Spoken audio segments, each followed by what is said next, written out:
Mga kaigsunan mo to ang pamahayag sa usa ka propeta sa Davao nga nganlan nato Rudy Banggoy. So mga tana, Mr. Speaker, usa sa pagtuong Katoliko o defender sa Catholic faith, si Sir James. Pila ka pangutana? Tulo Ka pangutana.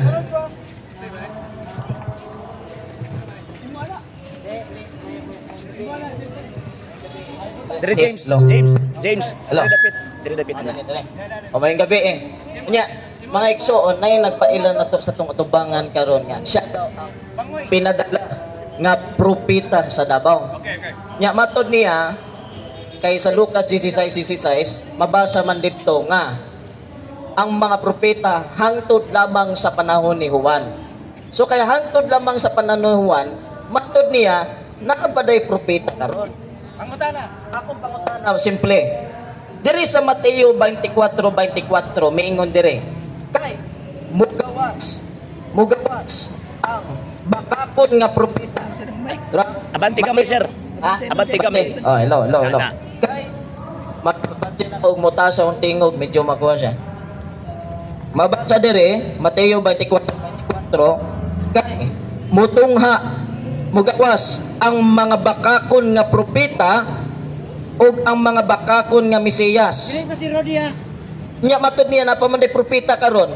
Akong pangutana, apil ba siya niining mong nigawas? Kaya naman sa gawas karon. So Mr. Speaker, apil ba ka aning mga bakakong propeta? Naman sa gawas karon. Oh, naman ka gawas. Ingon pa ni Kristo, unsay ingon ni Kristo?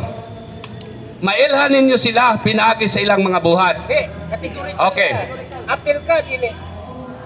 Apil pero mailhan ninyo sila pinaagi sa imong mga buhat. Ino Kristo, basahon ninyo sa ubos. Good. Basahon sa ubos. Ingon pa niya. Ingon pa niya. Pamilong ha. Ingon pa niya unsay gisulti ni Kristo? Mutongha napa si Kristo ha. Ingon ni Kristo, mutungha ang daghang mga mini nga propeta o karon na sa ato pa napa si Kristo. Nana si Kristo nitungha na. Abi ninyo karon pa nitungha ang mini nga propeta. Si Kristo naa pa si Kristo nitungha na. Karon niingon siya mga mailan ninyo sila pinagi sa mga buhat. Unsa may buhat nako? Mangutana ko ninyo unsay buhat nako?